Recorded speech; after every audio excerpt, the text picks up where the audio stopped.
আমার ডিভোর্স হয়েছে দুপুরে। সন্ধ্যায় আমি শুনলাম আমার হাজবেন্ডের প্রেমের বিয়ে হচ্ছে তার এক্স গার্লফ্রেন্ডের সাথে। তার বাড়ির একদমই পাশের বাড়ি। কিছুদিন পর জানতে পারলাম আমাকে ডিভোর্স দেওয়ার 2 দিন আগে ওদের বিয়ে দিচ্ছে ওর বোন।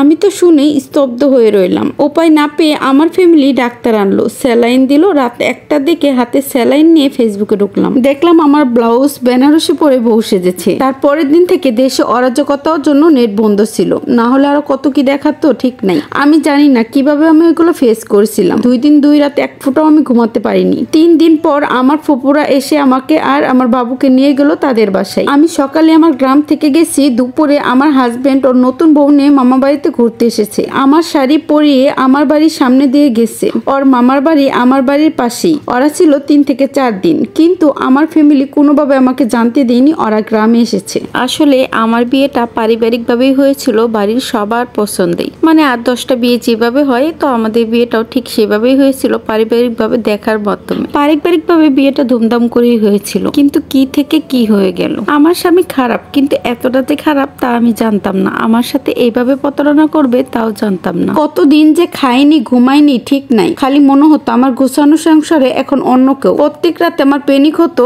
আমার সেই মানুষটার পাশে অন্য কেউ ঘুমাই, অন্য কেউ ওর গায়ের গন্ধ নেই। দিন দিন প্রচুর শরীর খারাপ হতে লাগলো। আমাকে দেখলে মনে হবে 50 থেকে 60 বছর বয়স হয়ে গেছে। চেহারার কি বাজে অবস্থা। দিন দিন চিকন হতে লাগলাম, কালো হয়ে গেছি। কবে যে শেষ ভালোভাবে ঘুমাইছি মনে নেই। প্রত্যেকটা মানুষ আমাকে বোঝাইতে লাগলো ছেলের জন্য বাঁচতে হবে। আমিও ধীরে ধীরে ছেলেকে নিয়ে সময় কাটাতে থাকলাম। প্রতিবেশী, আত্মীয়, বন্ধু বান্ধব, ফ্যামিলি সবাই প্রচুর মানসিক সাপোর্ট দিচ্ছে, নতুন করে বাঁচার অনুপ্রেরণা দিয়েছে। এবার হচ্ছে আসল টুইস্ট। হুট করে একদিন বিকেলে পাশের বাড়ি ভাবি আমাকে এসে বলল আমার হাজবেন্ডের বর্তমান বউ নাকি তাকে ডিভোর্স দিছে। ছেলের মুখের দিকে তাকিয়ে আমি যেন ওদের মাফ করি, ছেলের মুখের দিকে তাকিয়ে আমি যেন আবার ফিরে যাই। এখন মামার বাড়ি এসে গুড়গুড় করতেছে আমার জন্য কষ্ট পাচ্ছে নাকি। আমি ছোট থেকে এত আদরে মানুষ হয়েছি বলার মতো না। গালে তুলে না খাইয়ে দিলে খেতাম না। সেই আমি সংসার করার জন্য মুখ বুজে চাকরানির মতো জীবন পার করেছি। অজস্র গালিগালাজ শুনেছি, আঘাত সহ্য করেছি, আর কোনোভাবে আমি ওই সংসারে আর যাব না। কত শত অপবাদ ওরা আমাকে দিয়ে গিয়েছে। আমার শাশুড়ি ননদ গ্রামে এসে কত অপবাদ দিয়ে গিয়েছে। শাশুড়িতে শুরু থেকে সহ্য করতে পারতো না। হয়তো একই গ্রামের মেয়ে, আমাদের বাড়িতে কাজ করে ওদের এক সময় পেট চলতো,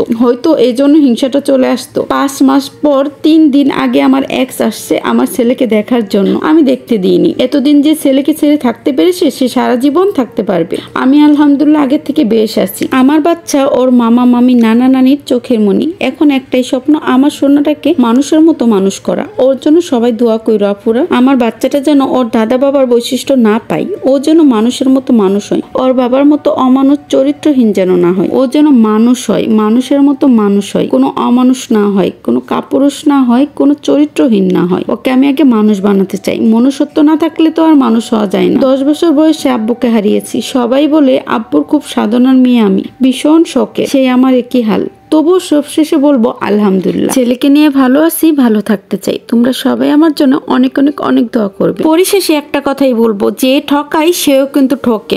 শুধুমাত্র সময়ের অপেক্ষা। সময় আপনাকে সেটাই ফিরিয়ে দিবে যেটা আপনি অন্যের সাথে করেছেন।